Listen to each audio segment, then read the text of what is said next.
सतनाम श्री वाहिगुरु साहिब जीओ। दखना धूड़ी मज्जन साधखे साईं थिए किरपाल।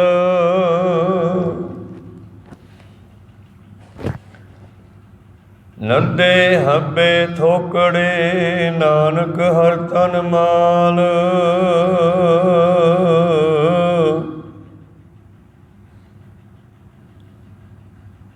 धूड़ी मज्जन साधखे साईं थिए किरपाल। नंदे हब्बे थोकड़े नानक हर तन माल। छंत सुंदर स्वामी धाम भगत है विश्राम। आसा लग जीवत जियो मन तने गलतान सिमरत प्रभ नाम। हरि अमृत पीवत जियो मन तने गलतान सिमरत प्रभ नाम। हरि अमृत पीवत जियो। वाहिगुरु जी का खालसा वाहिगुरु जी की फतेह। ये पवित्र वचन पंजवें पातशाह शहीदां दे सरताज सतगुरु धन धन श्री गुरु अर्जन देव महाराज जी के उच्चारण किए हुए शंत रूप बाणी,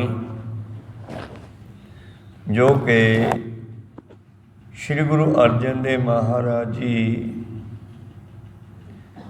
लम्मे दे इलाके दी भाव मुल्तान दे इलाके दी सिंध दे इलाके दी जिहड़ी संगत आई आ उन्हां नूं उपदेश बख्शदे हन। गल चल रही सी, शुरुआत की संगतां ने बेनती की, हठ मजाहू मां पिरी पस्से को दीदार। भी किरपा करो साडे ते, असीं भी उस परिपूर्ण परमेश्वर परमात्मा दे दर्शन किवें कर सकदे हां। धन धन श्री गुरु अर्जन देव महाराज जी फिर तीसरे पदे विच बख्शिश करते हैं कि जदों साईं भाव परमेश्वर दयाल हुंदा है तां उहदे प्यारिआं दी संगत मिलदी है। धूड़ी मज्जन साधखे साईं थिए किरपाल। जदों मालक खुश हुंदा है फिर उहदी संगत मिलदी आ। संगतां दी धूड़ी विच इशनान करना भाव संगत विच बैठना।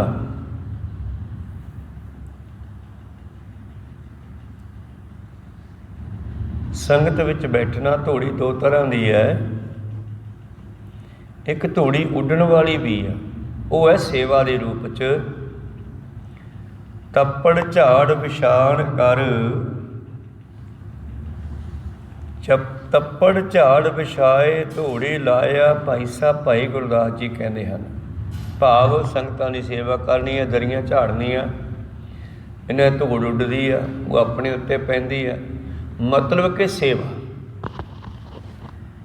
ते सेवा तां ही करांगे जी संगत में जावां, घरे बैठिया तो सेवा नहीं मिलती। इस करके धन गुरु अर्जन देव जी फिर अगले पदे भी जवाब दिंदे हन, भाई जी मालक के दर्शन करने हैं ना तां हो सकते हैं जी उहदे प्यारिआं दी संगत करिए। धूड़ी मज्जन साधखे साईं थिए किरपाल। जदों किरपालू हुंदा है रब दे प्यारिआं दी संगत मिलदी है। पूर्व कर्म अंकुर जा प्रगटे भेटिओ पुरख रसक बैरागी।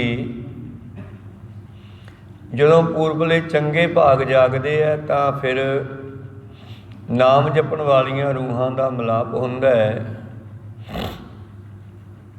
फिर की हुंदा है, ਲੱਦੇ ਹੱਬੇ ਥੋਕੜੇ ਸਭ ਕੁਝ ਥੋਕ ਵਿੱਚ ਮਿਲ ਜਾਂਦਾ। ਧਰਮ ਅਰਥ ਕਾਮ ਮੋਖ ਆਦਿ ਇਹ ਸਾਰੇ ਪਦਾਰਥ ਜਿਹੜੇ ਹਨ ਫਿਰ ਸਾਨੂੰ ਲੱਭ ਜਾਂਦੇ ਹਨ ਸੰਗਤ ਦੇ ਵਿੱਚੋਂ। ਨਾਨਕ ਹਰ ਤਨ ਮਾਲ। ਪ੍ਰੀਤਮ ਜੀ ਅੱਗੇ ਸ਼ਬਦ ਨੂੰ ਆਰੰਭ ਕਰਦੇ ਹੋਏ ਸ਼ੰਤ ਲਿਖਦੇ ਹਨ, ਸੁੰਦਰ ਸੁਆਮੀ ਧਾਮ ਭਗਤ ਹੈ ਵਿਸ਼ਰਾਮ, ਆਸਾ ਲਗ ਜੀਵ ਤੇ ਜੀਓ। ਜਿਹੜੇ ਉਸ ਪਰਮੇਸ਼ਰ ਦੇ ਮਿਲਾਪ ਦੀ ਆਸਾ ਵਿੱਚ ਲੱਗ ਕੇ ਚਾਹੁੰਦੇ ਹਨ ਉਹਨਾਂ ਨੂੰ ਪ੍ਰਭੂ ਦੀ ਪ੍ਰਾਪਤੀ ਹੋ ਜਾਂਦੀ ਹੈ ਔਰ ਉਹ ਮਾਲਕ ਦੇ ਸੱਚਖੰਡ ਰੂਪੀ ਧਾਮ ਵਿੱਚ ਵਿਸ਼ਰਾਮ ਕਰਦੇ ਹਨ, ਭਾਵ ਉਹਨਾਂ ਰੂਹਾਂ ਦੀ ਭਟਕਣਾ ਖਤਮ ਹੋ ਜਾਂਦੀ ਹੈ। ਇੱਕ ਵਾਰ ਦੀ ਗੱਲ ਹੈ ਕਿ ਸਤਿਗੁਰੂ ਤੇਗ ਬਹਾਦਰ ਜੀ ਮਹਾਰਾਜ ਜਿਸ ਵੇਲੇ ਅਨੰਦਪੁਰ ਸਾਹਿਬ ਵਸਾਇਆ, ਪਹਿਲਾਂ ਉਹਨਾਂ ਦੇ ਆਪਣੇ ਪਰਿਵਾਰ ਦੀ ਰਿਹਾਇਸ਼ ਬਣਾਈ ਗਈ, ਫਿਰ ਹੋਰ ਬਿਲਡਿੰਗਾਂ ਪਾਉਣ ਲੱਗੇ ਤੇ ਉੱਥੇ ਇੱਕ ਸਾਧ ਆਇਆ। ਉਹ ਸਾਧੂ ਨੇ ਵੇਖਿਆ ਵੀ ਇਹ ਬੜੇ ਉੱਚੇ ਉੱਚੇ ਮਹਿਲ ਬਣ ਰਹੇ ਆ, ਬਿਲਡਿੰਗਾਂ ਬਣ ਰਹੀਆਂ, ਕਾਹਦੇ ਵਾਸਤੇ? ਕਿਸੇ ਨੂੰ ਪੁੱਛਿਆ, ਕਿਸੇ ਘੁੰਮਦੇ ਸਿੱਖ ਨੂੰ, ਬਈ ਇਹ ਬਿਲਡਿੰਗਾਂ ਕੌਣ ਬਣਾ ਰਿਹਾ ਹੈ? ਉਹ ਕਹਿਣ ਲੱਗਿਆ ਵੀ ਇਹ ਬਿਲਡਿੰਗਾਂ ਸਤਿਗੁਰੂ ਤੇਗ ਬਹਾਦਰ ਜੀ ਗੁਰੂ ਨਾਨਕ ਦੀ ਗੱਦੀ ਦੇ ਮਾਲਕ ਹੈ ਜਿਹੜੇ, ਉਹ ਬਣਾ ਰਹੇ ਨੇ। ਸਾਧ ਕਹਿੰਦਾ ਜਿਹੜਾ ਤਾਂ ਸਾਧੂ ਹੈ ਉਹਨਾਂ ਨੂੰ ਬਿਲਡਿੰਗਾਂ ਦੀ ਕੀ ਲੋੜ ਹੈ?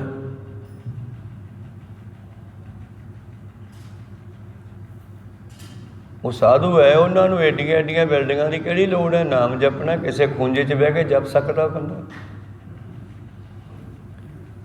ਜਦੋਂ ਸਾਧ ਨੇ ਕਹਿੰਦੇ ਇੱਦਾਂ ਦਾ ਬਚਨ ਕੀਤਾ ਤੇ ਉਹ ਸਿੱਖ ਕਹਿਣ ਲੱਗਿਆ ਵੀ ਮੈਂ ਮਹਾਰਾਜ ਨੂੰ ਪੁੱਛ ਕੇ ਦੱਸੂਗਾ ਵੀ ਕਿਉਂ ਬਣਾ ਰਹੇ ਨੇ। ਮਿਸਤਰੀ ਲੱਗੇ ਹੋਏ ਸੀ ਤੇ ਸਿੱਖ ਨੇ ਜਾ ਕਰਕੇ ਸਤਿਗੁਰੂ ਤੇਗ ਬਹਾਦਰ ਜੀ ਨੂੰ ਬੇਨਤੀ ਕੀਤੀ, ਮਹਾਰਾਜ ਜੀ ਇੱਕ ਸਾਧ ਆਇਆ ਚੱਲਦਾ ਫਿਰਦਾ ਬਾਹਰ, ਸਾਡੇ ਕੋਲ ਆ ਗਏ, ਅਸੀਂ ਮਜ਼ਦੂਰੀ ਕਰ ਰਹੇ ਹਾਂ, ਉੱਥੇ ਉਸਾਰੀ ਕਰ ਰਹੇ ਹਾਂ। ਉਹ ਸਾਨੂੰ ਕਹਿੰਦਾ ਸਾਧ ਕੀ ਤੇ ਆਸਰਾ ਕੀ, ਭਾਵ ਇਹਦਾ ਆਸਰਾ ਲੈਣਾ ਬਿਲਡਿੰਗਾਂ ਦਾ ਕੀ ਲੋੜ ਹੈ ਸਾਧੂ ਨੂੰ? ਗੁਰੂ ਤੇਗ ਬਹਾਦਰ ਮਹਾਰਾਜ ਜੀ ਕਹਿੰਦੇ ਕੋਈ ਗੱਲ ਨਹੀਂ, ਉਹਨੂੰ ਮੇਰੇ ਕੋਲ ਬੁਲਾ ਕੇ ਲਿਆਓ। ਉਹਨੂੰ ਬੁਲਾ ਲਿਆਂਦਾ, ਸਤਿਗੁਰਾਂ ਦੇ ਕੋਲ ਪਹੁੰਚ ਗਿਆ। ਹਾਂ ਭਾਈ ਸਾਧ ਰਾਮ ਕੀ ਪੁੱਛਦਾ ਸੀ? ਕਹਿੰਦੇ ਵੈਸੇ ਹੀ ਜੇ ਤੁਸੀਂ ਸਾਧੂ ਹੈ, ਗੁਰੂ ਨਾਨਕ ਦੀ ਗੱਦੀ ਤਾਂ ਦੇਖੋ ਨਾ, ਬਾਬੇ ਨਾਨਕ ਨੇ 4 ਉਦਾਸੀਆਂ ਲਾਈਆਂ, ਕਿਤੇ ਘਰ ਨਹੀਂ ਪਾਇਆ। ਤੁਸੀਂ ਉਹਨਾਂ ਦੀ ਗੱਦੀ ਦੇ ਮਾਲਕ ਐਡੇ ਐਡੇ ਮਹਿਲ ਬਣਾਈ ਜਾਂਦੇ ਹੋ, ਕੀ ਲੋੜ ਆ? ਕਹਿੰਦੇ ਸਾਧ ਰਾਮ ਜੀ ਇਹਦਾ ਜਵਾਬ ਤੁਹਾਨੂੰ ਅਸੀਂ ਕੱਲ੍ਹ ਨੂੰ ਦੇਵਾਂਗੇ, ਅੱਜ ਰਾਤ ਕੱਟੋ ਸਾਡੇ ਕੋਲ।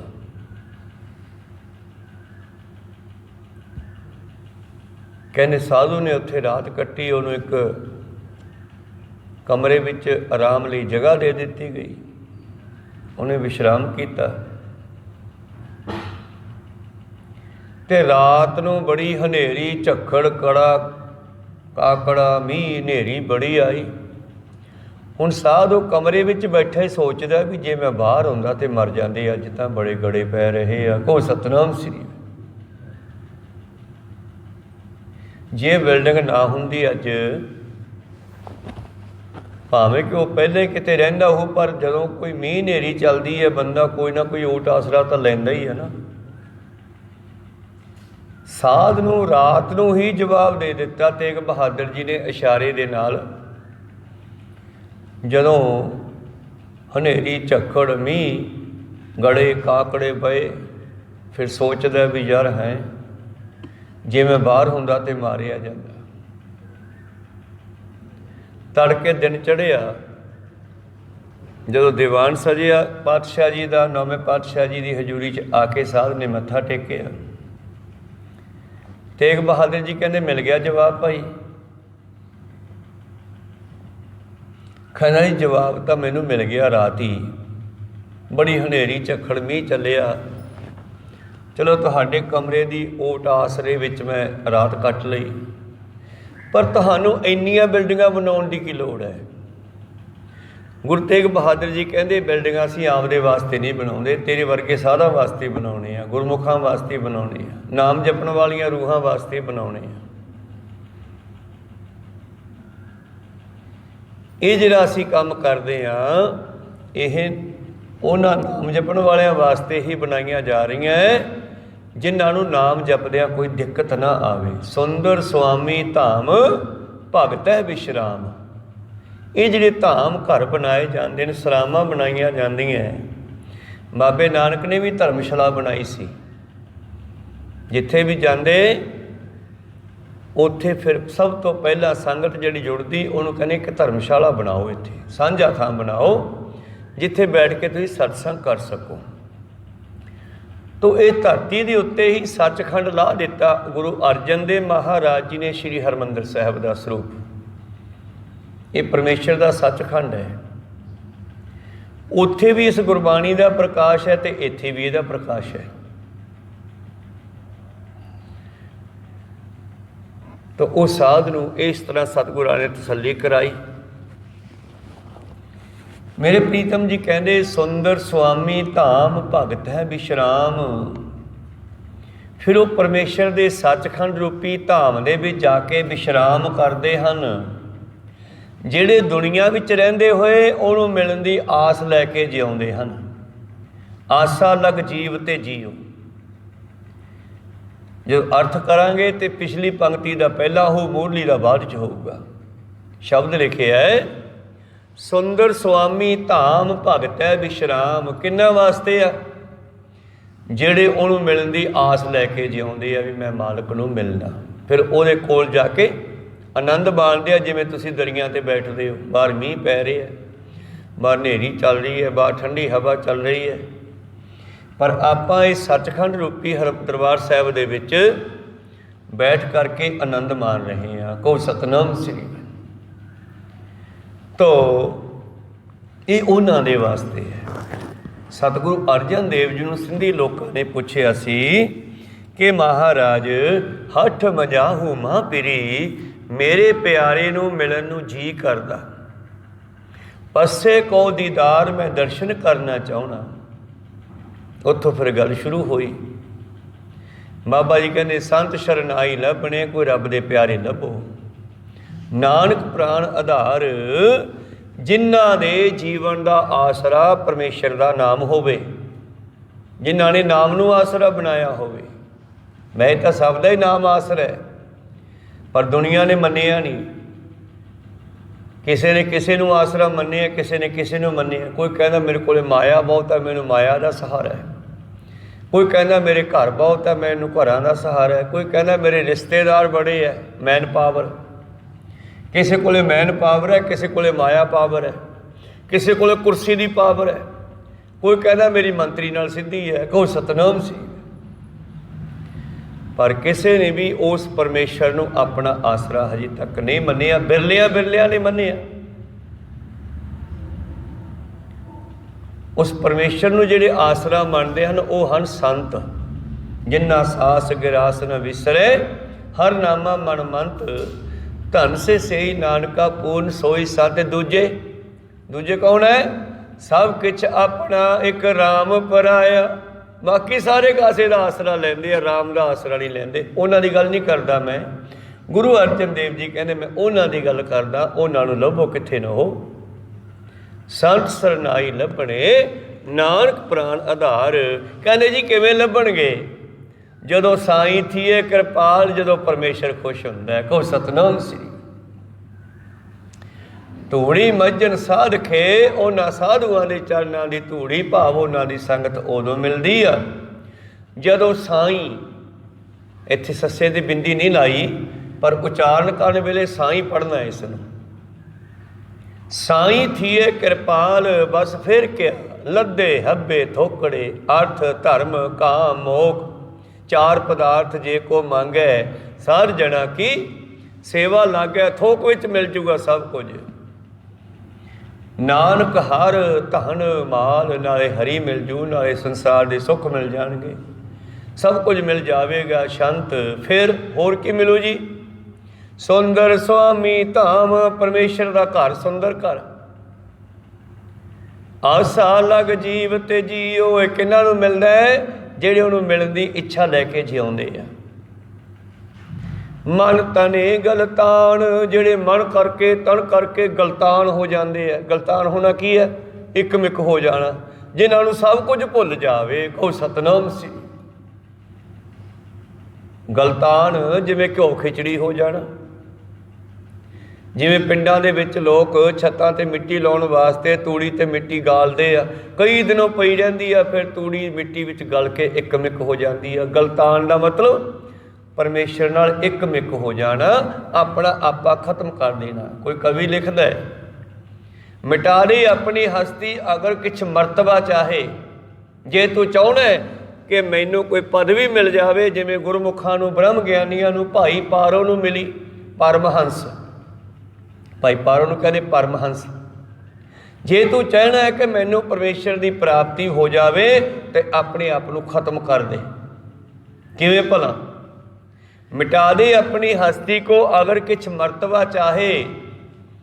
जैसे कि दाना खाक में मिलकर गुले गुलजार होता है। कणक का एक दाना सिटिया सीगा, वो उगरिया, वो दाना खत्म हो गया, लेकिन जिहड़ा पौधा उस तो बाहर निकल के आया उगर के, उहदे उत्ते किन्ने दाने उहदे वर्गे लग गए। कहो सतनाम श्री। गुरु गोबिंद सिंह जी कहते की हो गया? मेरे 4 साहिबजादे शहीद हो गए, मैं खालसे पुत्र तो बाहर दिते, पर मेरा खालसा सदा ही जिउंदा है।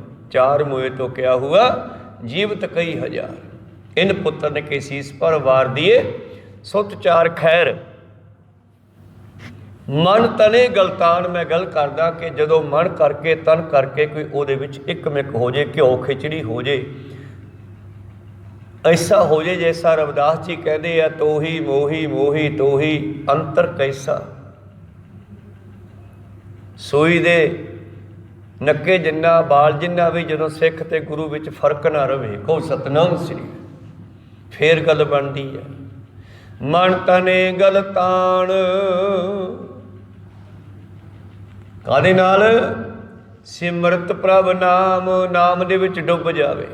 जे को डुबे फिर होवे सार, जे डुब गया बोलण जोगा नहीं रहिंदा। जे पानी च डुब जे, उहदी अपनी मत नहीं बोलदी। हुण जे रब विच डुब जे, गुरु विच डुब जे, वो भी मन मत छड्ड के गुरमत अनुसार ही बोलदा, फिर मन मत विच नहीं बोल सकदा। कहो सतनाम श्री। मन तने, मन करके तन करके, भाव अंदरों बाहरों दोने पासे हो। जिवें बाबा गुरु अमरदास जी महाराज जब पानी लैन जाते हैं, 12 साल पानी ढोया तो शरीर की परवाह नहीं की। जब गागर लैके गए, सलाह बनाई भी हुण मैं गुरु नूं इशनान कराउणा है। जे मैं गुरु तो पहला इशनान कर लिया तो फिर मैं गुरु नूं छोटा समझ लिया, पहला आप नहा लिया। जे मैं बिना इशनान किए जल लै गया तो फिर ये भी गल ठीक नहीं। फिर की करना चाहिए? कहते इदां करते हैं, विच ही वड़ जाने गागर लैके, नाले गागर भरी जाओ, नाले आपां पानी फिर जू पिंडे ते। कहो सत इदां ही लियाउंदे रहे। गागर मोढे ते रख के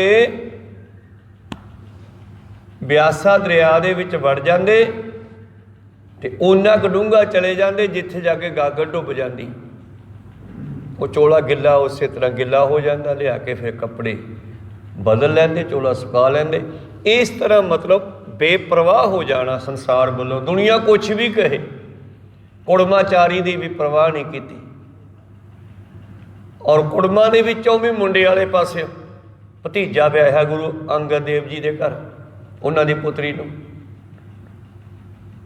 उस संसारी रिश्ते की भी परवाह नहीं की, तो वह भी एक मिक हो गए गुरु नाल। ते फिर की होया? उही गुरु अमरदास जिन्हों कोई ब्रह्मचारी कोई पंडित चोट कर गया कि तू नगोरा है, वो अमरदास गुरु वाले बने ते गुरु बने ਜਿਹੜੇ ਮਨ ਕਰਕੇ ਤਨ ਕਰਕੇ ਮਾਲਕ ਦੇ ਨਾਲ ਇੱਕਮਿਕ ਹੋ ਜਾਂਦੇ ਆ, ਜਿਨ੍ਹਾਂ ਦੇ ਦਿਮਾਗ 'ਚ ਹੋਰ ਕੁਛ ਨਹੀਂ ਚੱਲਦਾ, ਪਰਮੇਸ਼ਰ ਦੇ ਨਾਮ ਦੇ ਵਿੱਚ ਡੁੱਬ ਜਾਂਦੇ ਹਨ, ਜਿਹੜੇ ਆਪਣੀ ਮੱਤ ਛੱਡ ਕੇ ਗੁਰੂ ਦੀ ਮੱਤ ਨੂੰ ਧਾਰਨ ਕਰਦੇ ਹਨ। ਕੌਣ ਹੈ ਉਹ? ਹਰਿ ਅੰਮ੍ਰਿਤ ਪੀਵਤੇ ਜੀਓ। ਇਹ ਅੰਮ੍ਰਿਤ ਉਹ ਪੀਂਦੇ ਆ। ਇੱਕ ਅਸੀਂ ਅੰਮ੍ਰਿਤ ਛਕਿਆ ਬਾਹਰੋਂ ਪੰਜ ਪਿਆਰਿਆਂ ਤੋਂ।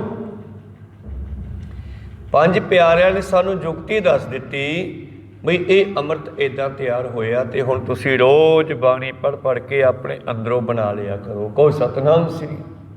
ਅਸੀਂ ਬਾਣੀ ਪੜ੍ਹ ਕੇ ਅੰਮ੍ਰਿਤ ਤਿਆਰ ਕੀਤਾ, ਤੁਹਾਨੂੰ ਛਕਾ ਦਿੱਤਾ ਹੈ। ਹੁਣ ਤੁਸੀਂ ਕੀ ਕਰਨਾ ਹੈ ਕਿ ਰੋਜ਼ ਅੰਮ੍ਰਿਤ ਪੀਣਾ ਹੈ। ਰੋਜ਼ ਅੰਮ੍ਰਿਤ ਅਸੀਂ ਤਾਂ ਪੀਵਾਂਗੇ ਜੇ ਅਸੀਂ ਬਾਣੀ ਨਾਲ ਜੋੜਾਂਗੇ। ਕਹੋ ਸਤਿਨਾਮ ਸ੍ਰੀ। ਮਨ ਤਣੇ ਗਲਤਾਨ ਸਿਮਰਤ ਪ੍ਰਭ ਨਾਮ, ਹਰ ਅੰਮ੍ਰਿਤ ਪੀਵ ਤੇ ਜੀਓ। ਤੇ ਫਿਰ ਸਵਾਲ ਪੈਦਾ ਹੋ ਗਿਆ ਵੀ ਜਿਹੜੇ ਅੰਮ੍ਰਿਤ ਪੀਂਦੇ ਨੇ ਉਹਨਾਂ ਦੀ ਕੀ ਅਵਸਥਾ ਹੈ, ਉਹ ਕਿਹੋ ਜਿਹੇ ਹੋ ਜਾਂਦੇ ਆ? ਜਿਹੜੇ ਪਰਮੇਸ਼ਰ ਨਾਲ ਇੱਕਮਿਕ ਹੋ ਜਾਂਦੇ ਆ ਉਹਨਾਂ ਦੇ ਬਾਰੇ ਨੌਵੇਂ ਪਾਤਸ਼ਾਹ ਲਿਖਦੇ ਆ, ਨਾਮ ਰਹਿਓ ਸਾਧੂ ਰਹਿਓ, ਰਹਿਓ ਗੁਰ ਗੋਬਿੰਦ, ਕਹੋ ਨਾਨਕ ਇਹ ਜਗਤ ਮੈਂ ਕਿਨ ਜਪਿਓ ਗੁਰਮੰਤ। ਜਿਨ੍ਹਾਂ ਜਿਨ੍ਹਾਂ ਨੇ ਇੱਥੇ ਆ ਕੇ ਗੁਰਮੰਤਰ ਜਪਿਆ ਉਹ ਦੁਨੀਆ ਵਿੱਚ ਸਦਾ ਸਥਿਰ ਹੋ ਗਏ, ਸਦਾ ਰਹਿ ਗਏ। ਉਹ ਮੁੜ ਕੇ ਮਰਦੇ ਨਹੀਂ, ਖਤਮ ਨਹੀਂ ਹੁੰਦੇ, ਹਮੇਸ਼ਾ ਰਹਿੰਦੇ ਹਨ ਦੁਨੀਆ ਦੇ ਵਿੱਚ। ਉਹਨਾਂ ਦੇ ਬਾਰੇ ਬਾਬਾ ਜੀ ਲਿਖਦੇ ਨੇ, ਹਰ ਅੰਮ੍ਰਿਤ ਹਰ ਪੀਵਤੇ ਸਦਾ ਥਿਰ ਥੀਵਤੇ। ਉਹ ਨਿਤ ਅੰਮ੍ਰਿਤ ਪੀਣ ਵਾਲੇ, ਭਾਵ ਨਾਮ ਨਾਲ ਜੁੜ ਕੇ ਨਾਮ ਦਾ ਰਸ ਲੈਣ ਵਾਲੇ, ਅੰਮ੍ਰਿਤ ਹਰ ਪੀਵਤੇ ਸਦਾ ਥਿਰ ਥੀਵਤੇ, ਉਹ ਸਦਾ ਸਥਿਰ ਹੋ ਜਾਂਦੇ ਹਨ। ਜਿਵੇਂ ਭਗਤ ਕਬੀਰ ਸਾਹਿਬ ਸਥਿਰ ਹੋ ਗਏ, 15 ਭਗਤ ਸਥਿਰ ਹੋ ਗਏ, ਮੀਰਾ ਬਾਈ ਵਰਗੇ ਸਥਿਰ ਹੋ ਗਏ, ਜਿਨ੍ਹਾਂ ਨੇ ਦੇਸ਼ ਕੌਮ ਲਈ ਧਰਮ ਦੇ ਲਈ ਆਪਣੀਆਂ ਜਾਨਾਂ ਵਾਰੀਆਂ, ਉਹ ਅੱਜ ਵੀ ਉਹਨਾਂ ਨੂੰ ਆਪਾਂ ਜਾਣਦੇ ਹਾਂ, ਸਥਿਰ ਹੋ ਗਏ। ਸ਼ਹੀਦ ਭਗਤ ਸਿੰਘ ਦੀ ਗੱਲ ਕਰੋ, ਉਹਨਾਂ ਨੇ ਵੀ ਦੇਸ਼ ਕੌਮ ਦੇ ਵਾਸਤੇ ਜ਼ਿੰਦਗੀ ਲਾਈ ਆ। ਇਸੇ ਤਰ੍ਹਾਂ ਹੀ ਜਿਨ੍ਹਾਂ ਨੇ ਨਾਮ ਜਪਿਆ ਉਹ ਵੀ ਸਥਿਰ ਹੋ ਗਏ, ਉਹ ਵੀ ਸਦਾ ਦੁਨੀਆ ਜਾਣਦੀ ਆ ਉਹਨਾਂ ਨੂੰ। ਪਰ ਉਹਨਾਂ ਦੇ ਬਰਾਬਰ ਹੋਰ ਕਿੰਨੇ ਲੋਕ ਪੈਦਾ ਹੋਏ ਹੋਣਗੇ, ਉਹਨਾਂ ਨੂੰ ਕੋਈ ਨਹੀਂ ਜਾਣਦਾ, ਮਿੱਟੀ ਵਿੱਚ ਮਿਲ ਗਏ। ਕਹੋ ਸਤਿਨਾਮ ਸ੍ਰੀ। ਕੌਣ ਥਿਰ ਹੋ ਗਏ? ਜਿਹੜੇ ਅੰਮ੍ਰਿਤ ਪੀਂਦੇ ਆ ਉਹ ਅਮਰ ਹੋ ਗਏ। ਥਿਰ ਹੋਣਾ ਭਾਵ ਅਮਰ ਹੋਣਾ। ਅੰਮ੍ਰਿਤ ਦਾ ਮਤਲਬ ਹੀ ਅਮਰ ਕਰਨਾ ਹੈ। ਅਮਰ ਹੋਣ ਦਾ ਮਤਲਬ ਇਹ ਨਹੀਂ ਕਿ ਉਹ ਮੁੜ ਕੇ ਸਰੀਰ ਨੂੰ ਛੱਡਦੇ ਨਹੀਂ, ਸਰੀਰ ਤਾਂ ਉਹ ਛੱਡ ਜਾਂਦੇ ਹੈ, ਪਰ ਦੁਨੀਆ ਵਿੱਚ ਉਹਨਾਂ ਦਾ ਨਾਮ ਸਦਾ ਰਹਿੰਦਾ ਹੈ। ਇਸ ਕਰਕੇ ਬਾਬਾ ਜੀ ਕਹਿੰਦੇ, ਅੰਮ੍ਰਿਤ ਹਰ ਪੀਵਤੇ ਸਦਾ ਥਿਰ ਥੀਵਤੇ, ਵਿਖੇ ਬਣ ਫੀਕਾ ਜਾਣਿਆ। ਉਹਨਾਂ ਨੂੰ ਇਹ ਸੰਸਾਰ ਜਿਹੜਾ ਹੈ ਜ਼ਹਿਰੀਲਾ ਲੱਗਦਾ ਹੈ, ਜਿਵੇਂ ਕੋਈ ਸੱਪ ਤੋਂ ਦੂਰ ਭੱਜਦਾ, ਤੇ ਇਹ ਬਣ ਹੁੰਦਾ ਜੰਗਲ। ਸੰਸਾਰ ਉਹਨਾਂ ਨੂੰ ਵਿਸ਼ੇ ਵਿਕਾਰਾਂ ਦਾ ਜੰਗਲ ਫਿੱਕਾ ਲੱਗਦਾ, ਭਾਵ ਚੰਗਾ ਨਹੀਂ ਲੱਗਦਾ। ਜਿਵੇਂ ਕੋਈ ਫਿੱਕੀ ਚੀਜ਼ ਆਪਾਂ ਥੁੱਕ ਦਈਏ, ਸਿੱਟ ਦਈਏ, ਜਦ ਸਵਾਦ ਨਹੀਂ, ਤੇ ਜਿਹੜੀ ਵਸਤੂ ਸਵਾਦ ਲੱਗੇ ਉਹਨੂੰ ਆਪਾਂ ਛਕਦੇ ਹਾਂ, ਸੰਭਾਲ ਕੇ ਰੱਖ ਲੈਂਦੇ ਹਾਂ ਤਾਂ ਬਹੁਤ ਵਧੀਆ, ਫਿਰ ਖਾ ਲਾਂਗੇ, ਰੱਖ ਦਿਓ। ਕਹੋ ਸਤਿਨਾਮ ਸ੍ਰੀ। ਪਰ ਜਿਹੜੀ ਫਿੱਕੀ ਲੱਗੇ, ਕੌੜੀ ਲੱਗੇ, ਉਹਨੂੰ ਸਿੱਟ ਦਿੰਦੇ ਆ। ਤੇ ਪਰਮੇਸ਼ਰ ਦੇ ਪਿਆਰੇ ਫਿਰ ਪਰਮੇਸ਼ਰ ਦੇ ਨਾਮ ਨੂੰ ਮਿੱਠਾ ਜਾਣਦੇ ਨੇ, ਬਾਕੀ ਸੰਸਾਰ ਦੇ ਵਿਸ਼ੇ ਵਿਕਾਰਾਂ ਨੂੰ ਫਿੱਕੇ ਜਾਣ ਕੇ ਉਹਨਾਂ ਤੋਂ ਦੂਰ ਹੋ ਜਾਂਦੇ ਆ, ਉਹਨਾਂ ਨੂੰ ਛੱਡ ਜਾਂਦੇ ਆ। ਬਾਬਾ ਫਰੀਦ ਨੇ ਵੇਖਿਆ, ਜਦੋਂ ਕਿਤੇ ਬਚਪਨ ਸੀ, ਬੇਬੇ ਨੇ ਸ਼ੱਕਰ ਦੇ ਰਾਹੀਂ ਉਹਨੂੰ ਬਾਣੀ ਨਾਲ ਜੋੜਿਆ, ਰੱਬ ਨਾਲ ਜੋੜਿਆ, ਅੱਲਾ ਨਾਲ ਜੋੜਿਆ। ਪੁੱਤਰ ਨਮਾਜ਼ ਕਰਿਆ ਕਰ। ਠੀਕ ਹੈ ਬੇਬੇ, ਫਿਰ ਕੀ ਮਿਲੂਗਾ? ਹਰ ਬੱਚੇ ਦੇ ਅੰਦਰ, ਹਰ ਮਨੁੱਖ ਦੇ ਅੰਦਰ ਸਵਾਲ ਪੈਦਾ ਹੁੰਦਾ ਹੈ, ਤੇ ਜਵਾਬ ਵੀ ਪਰਮੇਸ਼ਰ ਦੇ ਦਿੰਦਾ ਹੈ। ਜੇ ਚਾਹੇ ਤਾਂ ਅੰਦਰੋਂ ਵੀ ਮਿਲ ਜਾਂਦੇ ਆ, ਬਾਹਰੋਂ ਵੀ ਮਿਲ ਜਾਂਦੇ ਆ। ਬਾਬਾ ਫਰੀਦ ਕਹਿੰਦੇ ਫਿਰ ਕੀ ਹੋਊਗਾ? ਮਾਤਾ ਕਹਿੰਦੀ ਪੁੱਤ ਫਿਰ ਸ਼ੱਕਰ ਮਿਲੂਗੀ। ਵੇਖਿਆ ਵੀ ਜਵਾਕ ਨੂੰ ਮਿੱਠੇ ਦਾ ਲਾਲਚੀ ਹੁੰਦਾ, ਟੌਫੀਆਂ ਦਾ। ਅੱਜ ਕੱਲ੍ਹ ਟੌਫੀਆਂ ਬਣਨ ਲੱਗ ਪਈਆਂ, ਉਦੋਂ ਸ਼ੱਕਰ ਗੁੜ ਹੁੰਦਾ ਸੀ। ਕਹਿੰਦੀ ਪੁੱਤ ਫਿਰ ਸ਼ੱਕਰ ਮਿਲੂਗੀ। ਅੱਛਾ ਫਿਰ ਤਾਂ ਮੈਂ ਕਰਿਆ ਕਰੂੰਗਾ। ਨਵਾਜ਼ ਕਰਨ ਲੱਗੇ ਤਾਂ ਮਾਂ ਨੇ ਸ਼ੁਰੂਆਤ ਕੀਤੀ ਇਸ ਦੇ ਉਸੇ ਚਾਦਰ ਉੱਤੇ ਥੱਲੇ ਇੱਕ ਕੌਲੀ ਵੀ ਸ਼ੱਕਰ ਪਾ ਕੇ ਰੱਖ ਦੇਣੀ। ਜਦੋਂ ਬਾਬੇ ਫਰੀਦ ਨੇ ਆਪਣੀ ਨਵਾਜ਼ ਕਰਕੇ ਉਹ ਚਾਦਰ ਇਕੱਠੀ ਕਰਨੀ ਤੇ ਥੱਲੇ ਉਸ ਨੂੰ ਸ਼ੱਕਰ ਮਿਲ ਜਾਣੀ, ਇਹਨੇ ਛਕ ਲੈਣੀ। ਸਮਾਂ ਬਤੀਤ ਹੁੰਦਾ ਗਿਆ। ਇੱਕ ਦਿਨ ਮਾਂ ਨੂੰ ਕਿਤੇ ਗਰਾਂ ਜਾਣਾ ਪੈ ਗਿਆ, ਕੋ ਸਤਨਾਮ ਸੀ, ਜਿੱਥੋਂ ਕਿ ਉਹ ਸ਼ਾਮਾਂ ਨੂੰ ਮੁੜ ਨਾ ਸਕੀ। ਹੁਣ ਮਾਂ ਨੂੰ ਉੱਥੇ ਫਿਕਰ ਪੈ ਗਿਆ। ਇੱਧਰ ਕੁੰਜਾਂ ਨੂੰ ਫਿਕਰ ਪੈਂਦਾ ਨਾ, ਉੱਡਾ ਊੜ ਆਵੈ ਸਹਿ ਕੋਸਾ, ਤਿਸ ਪਾਛੈ ਬਚਰੇ ਸ਼ਰਿਆ, ਤਿਨ ਕਵਨ ਖਿਲਾਵੈ ਕਵਨ ਚੁਗਾਵੈ, ਮਨ ਮਹਿ ਸਿਮਨ ਕਰਿਆ। ਬੱਚੇ ਕਿਤੇ ਹੋਰ ਬੈਠੇ ਆ, ਦਾਣੇ ਕਿਤੇ ਹੋਰ ਚੁਗਦੀਆਂ, ਲੇਕਿਨ ਇਹਨਾਂ ਦੀ ਖੁਰਾਕ ਉਹਨਾਂ ਨੂੰ ਮਿਲ ਰਹੀ ਆ। ਕੋ ਸਤਨਾਮ ਸੀ। ਐਸੇ ਉਹਨਾਂ ਦੀ ਯਾਦ ਹੈ, ਸਿਮਰਨ ਹੈ। ਤੋ ਬਾਬੇ ਫਰੀਦ ਦੀ ਮਾਂ ਨੂੰ ਵੀ ਯਾਦ ਆਇਆ ਵੀ ਅੱਜ ਜੇ ਫਰੀਦ ਨੂੰ ਸ਼ੱਕਰ ਨਾ ਮਿਲੀ ਤੇ ਬਣੂ ਕੀ ਉਹਦਾ? ਬੱਚਾ ਟੁੱਟ ਜਾਣਾ ਹੈ, ਇਸ ਕਰਕੇ ਉਹਨੂੰ ਸ਼ੱਕਰ ਮਿਲਣੀ ਚਾਹੀਦੀ ਆ। ਤੇ ਮਾਂ ਦੇ ਅਰਦਾਸ ਬੇਨਤੀ ਕੀਤੀ ਉਸਨੇ ਅੱਲਾ ਅੱਗੇ, ਖੁਦਾ ਅੱਗੇ ਕਿ ਮਹਾਰਾਜ ਮੈਂ ਬੱਚੇ ਨੂੰ ਤੇਰੇ ਨਾਲ ਜੋੜ ਦਿੱਤਾ ਹੈ, ਹੁਣ ਅਗਲਾ ਕੰਮ ਤੇਰਾ ਹੈ।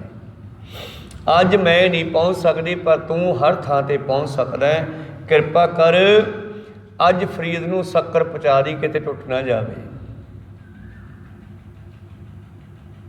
ਪਰਮੇਸ਼ਰ ਨੇ ਵੀ ਉਹਦੀ ਬੇਨਤੀ ਸੁਣੀ ਸੱਚੀ ਸੁੱਚੀ। ਤੇ ਜਦੋਂ ਚਾਦਰ ਚੱਕੀ ਬਾਬੇ ਫਰੀਦ ਨੇ ਨਿਤਨੇਮ ਕਰਕੇ ਨਵਾਜ਼ ਕਰਕੇ ਥੱਲੇ ਢੇਰ ਲੱਗਿਆ ਸ਼ੱਕਰ ਦਾ ਮਿਲਿਆ। ਅੱਗੇ ਤਾਂ ਕੌਲੀ ਚੈਨੀ ਹੁੰਦੀ ਸੀ, ਅੱਜ ਢੇਰੀ ਲੱਗੀ ਮਿਲੀ ਥੱਲੇ। ਜੇਬਾਂ ਭਰ ਲਈਆਂ, ਮੁੱਠੀਆਂ ਭਰ ਲਈਆਂ, ਖਾ ਖਾ ਕੇ ਰੱਜ ਗਿਆ।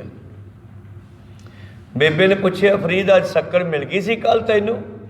ਬੇਬੇ ਕੱਲ੍ਹ ਤਾਂ ਇੰਨੀ ਸ਼ੱਕਰ ਮਿਲੀ ਕਿ ਮੈਂ ਖਾ ਖਾ ਕੇ ਰੱਜ ਗਿਆ। ਜੇਬਾਂ ਭਰੀਆਂ, ਮੁੱਠੀਆਂ ਭਰ ਲਈਆਂ, ਬਹੁਤ ਜ਼ਿਆਦਾ ਮਿਲੀ। ਮਾਂ ਨੇ ਸ਼ੁਕਰੀਆ ਕੀਤਾ ਅੱਲਾ ਦਾ, ਖੁਦਾ ਦਾ।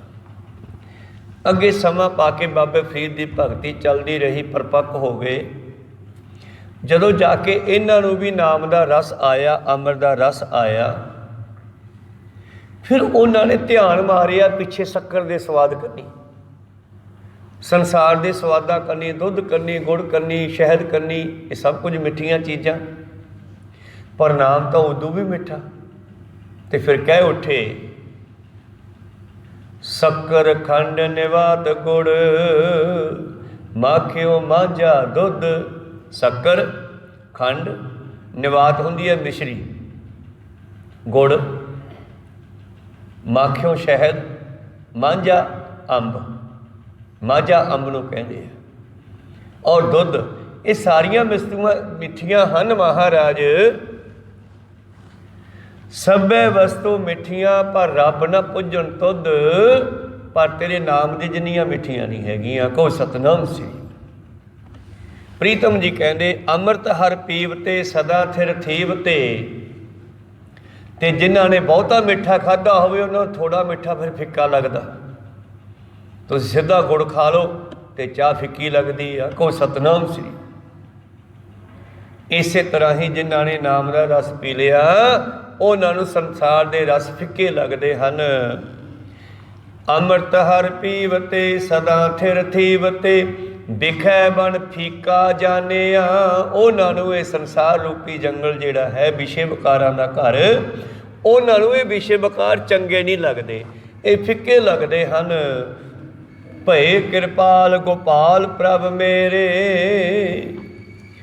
ਉਹਨਾਂ ਦੇ ਉੱਤੇ ਜਦੋਂ ਪਰਮੇਸ਼ਰ ਕਿਰਪਾਲੂ ਦਿਆਲੂ ਦਇਆ ਕਰਦਾ ਹੈ, ਸਾਧ ਸੰਗਤ ਨਿਧ ਮਾਨਿਆ, ਉਹ ਸੰਗਤ ਕਰਨ ਨੂੰ ਹੀ ਆਪਣਾ ਖਜ਼ਾਨਾ ਸਮਝਦੇ ਆ। ਕੋ ਸਤਨਾਮ ਸ੍ਰੀ। ਉਹ ਸਤ ਸੰਗਤ ਨੂੰ ਆਪਣਾ ਖਜ਼ਾਨਾ ਸਮਝਦੇ ਆ। ਉਹਨਾਂ ਨੂੰ ਸਾਧ ਸੰਗਤ ਵਿੱਚੋਂ ਹੀ ਸਭ ਕੁਝ ਮਿਲਦਾ ਹੈ। ਉਹ ਸਾਧ ਸੰਗਤ ਨੂੰ ਆਪਣਾ 9 ਨਿਧੀਆਂ 18 ਸਿੱਧੀਆਂ ਦਾ ਖਜ਼ਾਨਾ ਮੰਨਦੇ ਆ। ਸਰਬ ਸੋ ਸੁਖ ਆਨੰਦ ਖਨ ਪਿਆਰੇ। ਇਹ ਉਹਨਾਂ ਨੂੰ ਮਿਲ ਜਾਂਦੇ ਆ ਸਾਰੇ ਸੁੱਖ, ਘਣਾ ਆਨੰਦ। ਆਨੰਦ ਘਣ ਘਣਾ ਆਨੰਦ, ਬਹੁਤਾ ਆਨੰਦ ਮਿਲ ਜਾਂਦਾ ਕਿਹਨਾਂ ਨੂੰ ਮਹਾਰਾਜ? ਹਰ ਰਤਨ ਮਨ ਅੰਤਰ ਸੀਵਤੇ, ਜਿਹੜੇ ਨਾਮ ਰੂਪੀ ਰਤਨ ਨੂੰ ਆਪਣੇ ਹਿਰਦੇ ਵਿੱਚ ਸਿਉਂ ਲੈਂਦੇ ਨੇ। ਪੁਰਾਣੀਆਂ ਮਾਈਆਂ ਨੂੰ ਪਤਾ ਹੋਣਾ ਕੀਮਤੀ ਪੈਸਾ, ਕੀਮਤੀ ਟੂਮਾ, ਕੀਮਤੀ ਰਤਨ ਹੀਰਾ ਜਵਾਹਰਾਤ ਕੀ ਕਰਦੀਆਂ ਸੀ ਮਾਈਆਂ? ਕੋਈ ਚੋਰ ਨਾ ਚੱਕ ਕੇ ਲੈ ਜੇ, ਰਜਾਈ ਨੂੰ ਢੇੜ ਕੇ ਵਿੱਚ ਸਿਉਂ ਦਿੰਦੀਆਂ। ਕਹੋ ਸਤਨਾਮ, ਕਿਸੇ ਨੂੰ ਲੱਭੇ ਹੀ ਨਾ, ਕਹੋ ਸਤਨਾਮ। ਇਸੇ ਤਰ੍ਹਾਂ ਹੀ ਜਿਨ੍ਹਾਂ ਨੇ ਨਾਮ ਨੂੰ ਹਿਰਦੇ ਵਿੱਚ ਸਿਉਂ ਲਿਆ, ਜਿਹੜੇ ਭੇਤ ਹੀ ਨਹੀਂ ਦਿੰਦੇਗੇ, ਗੱਲ ਹੀ ਨਹੀਂ ਕਰਦੇ ਦੁਨੀਆ ਨਾਲ, ਇਸ ਵਿਸ਼ੇ ਤੇ ਲੁਕੋ ਲੈਂਦੇ ਆਪਣੇ ਅੰਦਰ, ਉਹਨਾਂ ਦੀ ਗੱਲ ਹੈ। ਜਿਨ੍ਹਾਂ ਨੇ ਨਾਮ ਰੂਪੀ ਰਤਨ ਨੂੰ ਹਿਰਦੇ ਵਿੱਚ ਸਿਉਂ ਲਿਆ। ਸੀਤੋ ਸੀਤਾ ਕਿੱਥੇ? ਮਹਿਮਾ ਮਾਹੇ। ਜਿਵੇਂ ਆ ਕੁੜਤੇ ਦੀ ਬਾਂਹ ਨੂੰ ਕੁੜਤੇ ਨਾਲ ਸਿਉਂਤਾ ਹੋਇਆ, ਆਏ ਜੁੜ ਗਏ ਜਿਹੜੇ ਇੱਕਮਿਕ ਹੋ ਗਏ। ਇਹਦਾ ਅਰਥ ਹੈ ਜੁੜ ਗਏ। ਸੀਤੋ ਸੀਤਾ, ਜਿਨ੍ਹਾਂ ਨੇ ਆਪਣੇ ਮਨ ਨੂੰ ਸ਼ਬਦ ਨਾਲ ਸਿਉਂ ਲਿਆ, ਜੋੜ ਲਿਆ। ਸੀਤੋ ਸੀਤਾ ਮਹਿਮਾ ਮਾਹੇ, ਤਾਂ ਕੇ ਰੂਪ ਨ ਕਥਨੇ ਜਾਹੇ, ਨਾ ਉਹ ਮਨ ਠਾਗੈ ਜਾਹੇ, ਜਿਨ ਕੈ ਰਾਮ ਵਸੈ ਮਨ ਮਾਹੇ। ਪ੍ਰੀਤਮ ਜੀ ਕਹਿੰਦੇ ਸਰਬ ਸੋ ਸੁਖ ਆਨੰਦ ਘਣ ਪਿਆਰੇ, ਉਹਨਾਂ ਨੂੰ ਸਾਰੇ ਸੁੱਖ ਮਿਲ ਜਾਂਦੇ ਆ, ਘਣਾ ਆਨੰਦ ਮਿਲ ਜਾਂਦਾ, ਜਿਨ੍ਹਾਂ ਨੇ ਹਰੀ ਦੇ ਨਾਮ ਨੂੰ ਆਪਣੇ ਅੰਦਰ ਸਿਉਂ ਲਿਆ। ਵਾਹਿਗੁਰੂ ਵਾਹਿਗੁਰੂ ਵਾਹਿਗੁਰੂ ਜਪੋ ਸਾਰੇ। ਵਾਹਿਗੁਰੂ ਵਾਹਿਗੁਰੂ ਵਾਹਿਗੁਰੂ ਵਾਹਿਗੁਰੂ ਵਾਹਿਗੁਰੂ। ਜਿਨ੍ਹਾਂ ਨੇ ਇਉਂ ਪਰਮੇਸ਼ਰ ਦੇ ਨਾਮ ਨੂੰ ਆਪਣੇ ਹਿਰਦੇ ਵਿੱਚ ਸਿਉਂ ਲਿਆ, ਭਾਵ ਇੱਕ ਮਿੰਟ ਵੀ ਭੁੱਲਦੇ ਨਹੀਂ। ਪਰ ਅਸੀਂ ਤਾਂ ਸੰਸਾਰ ਨੂੰ ਨਹੀਂ ਭੁੱਲਦੇ, ਰੱਬ ਨੂੰ ਭੁੱਲੇ ਹੋਏ ਆ। ਪਰ ਜਿਨ੍ਹਾਂ ਨੇ ਸੰਸਾਰ ਨੂੰ ਭੁਲਾ ਕੇ ਰੱਬ ਨੂੰ ਯਾਦ ਰੱਖ ਲਿਆ, ਵੇਖੈ ਬਨ ਫੀਕਾ ਜਾਣਿਆ। ਇੱਕ ਹੋਰ ਬਚਨ ਲਿਖਿਆ ਪਾਤਸ਼ਾਹ ਨੇ, ਵੇਖੈ ਬਨ ਫੀਕਾ ਤਿਆਗ ਰੀ ਸਖੀਏ। ਇਹ ਸਹੇਲੀ, ਉਹ ਗੁਰਮੁਖਾ, ਇਹ ਸੰਸਾਰ ਤਾਂ ਵਿਸ਼ੇ ਵਿਕਾਰਾਂ ਦਾ ਜਾਣਾ ਘਰ ਹੈ, ਇਹਨੂੰ ਛੱਡ ਦੇ। ਨਾਮ ਮਹਾ ਰਸ ਪੀਓ, ਨਾਮ ਦਾ ਵੱਡਾ ਰਸ ਪੀਆ ਕਰ। ਵਿਖੈ ਬਣ ਫੀਕਾ ਤਿਆਗ ਰੀ ਸਖੀਏ, ਨਾਮ ਮਹਾ ਰਸ ਪੀਓ। ਮੇਰੇ ਪ੍ਰੀਤਮ ਜੀ ਕਹਿੰਦੇ ਜਿਨ੍ਹਾਂ ਨੇ ਹਿਰਦੇ ਵਿੱਚ ਹਰੀ ਨੂੰ ਵਸਾ ਲਿਆ, ਇੱਕ ਤਿਲ ਨੀ ਵਿਸਰੈ ਪ੍ਰਾਣੀ ਆਧਾਰਾ। ਇੱਕ ਤਿਲ ਜਿੰਨਾ ਸਮਾਂ, ਤਿਲ ਤੁਹਾਡੀ ਅੱਖ ਦੇ ਵਿੱਚ ਹੈ, ਨਿੱਕਾ ਜਿਹਾ, ਤੇ ਇਹਦੇ ਉੱਤੇ ਪਲਕ ਚਮਕਦੀ ਆ। ਹੁਣ ਪਲਕ ਨੂੰ ਝੱਲਣ ਤੇ ਕਿੰਨਾ ਕੁ ਟਾਈਮ ਲੱਗਦਾ, ਥੱਲੇ ਜਾਂਦੀ ਆ, ਉੱਤੇ ਚਲੀ ਜਾਂਦੀ ਆ। ਜਿਨ੍ਹਾਂ ਨੂੰ ਤਿਲ ਪਲ ਜਿੰਨਾ ਸਮਾਂ ਵੀ ਉਹ ਵਿਸਰਦਾ ਨਹੀਂ। ਇੱਕ ਤਿਲ ਨਹੀਂ ਵਿਸਰੈ ਪ੍ਰਾਣ ਆਧਾਰਾ। ਜਿਵੇਂ ਗੁਰੂ ਨਾਨਕ ਦੇਵ ਜੀ ਆਪਣੀ ਮਾਤਾ ਨੂੰ ਕਹਿੰਦੇ, ਮਾਤਾ ਜੇ ਮੈਂ ਚੁੱਪ ਕਰਕੇ ਸੌਂ ਗਿਆ ਤੇ ਲੱਗਦਾ ਮੈਂ ਮਰ ਜਾਵਾਂਗਾ। ਆਸਾ ਮਹੱਲਾ ਪਹਿਲਾ, ਆਖਾਂ ਜੀਵਾਂ ਵਿਸਰੈ ਮਰ ਜਾਓ, ਆਖਣ ਔਖਾ ਸਾਚਾ ਨਾਉ। ਸਾਚੇ ਨਾਮ ਕੀ ਲਾਗੈ ਭੂਖ, ਉਤ ਭੂਖੈ ਖਾਏ ਚਲੀਐ ਦੁਖ। ਸੋ ਕਿਉਂ ਵਿਸਰੈ ਮੇਰੀ ਮਾਏ, ਸਾਚਾ ਸਾਹਿਬ ਸਾਚੈ ਨਾਏ ਰਹਾਓ। ਇੱਕ ਤਿਲ ਨੀ ਵਿਸਰੈ ਪ੍ਰਾਣ ਆਧਾਰਾ, ਜਪ ਜਪ ਨਾਨਕ ਜੀਵਤੇ। ਜਿਹੜੇ ਪਰਮੇਸ਼ਰ ਨੂੰ ਹਮੇਸ਼ਾ ਜਪ ਕੇ ਜਿਉਂਦੇ ਹਨ, ਉਹਨਾਂ ਨੂੰ ਪਰਮੇਸ਼ਰ ਵਿਸਰਦਾ ਨਹੀਂ, ਉਹਨਾਂ ਨੂੰ ਪਰਮੇਸ਼ਰ ਦੇ ਦਰਸ਼ਨ ਹੋ ਜਾਂਦੇ ਹਨ। ਦੱਖਣਾ ਇਸ ਕਰਕੇ ਸਿੱਖੋ, ਜੋ ਤੋ ਕੀਨੇ ਆਪਣੇ ਤਿੰਨਾ ਕੋ ਮਿਲਿਓ ਏ। ਜਿਨ੍ਹਾਂ ਨੂੰ ਪਰਮੇਸ਼ਰ ਨੇ ਆਪਦੇ ਬਣਾ ਲਿਆ, ਉਹਨਾਂ ਨੂੰ ਮਿਲ ਪਿਆ। ਕੱਲ ਧੰਨਾ ਜੀ ਦੀ ਗੱਲ ਕਰ ਰਹੇ ਸੀ, ਧੰਨਾ ਜੀ ਨੂੰ ਦਰਸ਼ਨ ਦਿੱਤੇ, ਲੇਕਿਨ ਪੰਡਤ ਨੂੰ ਦਰਸ਼ਨ ਨਹੀਂ ਹੋਏ। ਉਹ ਹਜੇ ਕਰਮ ਕਾਂਡਾਂ ਵਿੱਚ ਹੀ ਫਸਿਆ ਹੋਇਆ ਸੀ। ਕਹੋ ਸਤਨਾਮ ਸ੍ਰੀ। पर फिर भी धन्ने दे बेनती करन ते उस पंडित नूं भी दर्शन दे के तार दिता। को सतनाम सी। तो जिन्होंने परमेश्वर ने आपदे बना लिया उन्होंने मिल पैंदा है। आपे ही आप मोहियो जस नानक आप सुनियोए। आपे ही विच सुनाउंदा ते आपे ही सुनदा विच बैठ के। आपे कंडा तोल तराजी आपे तोलनहारा। आपे देखै आपे बूझै आपे है बणजारा। अंधला नीच जात परदेसी खिन आवे तिल जावे। ताकि संगत नान करेंदा क्यों कर मूड़ा पावे। वो तो सब दे नाल ही बैठा है। इस शब्द के विचार आप कल के दीवाना भी सरबड़ करांगे। पातशाह कृपा करन। बोलदे अनेक अखर बाद घाट हो जाते। सिख संगतां ते सतगुरु बख्शण योग है बख्श लैना जी। समाप्ति करिए। बुलाओ फतेह पाओ फतेह। वाहिगुरु जी का खालसा वाहिगुरु जी की फतेह। वाहिगुरु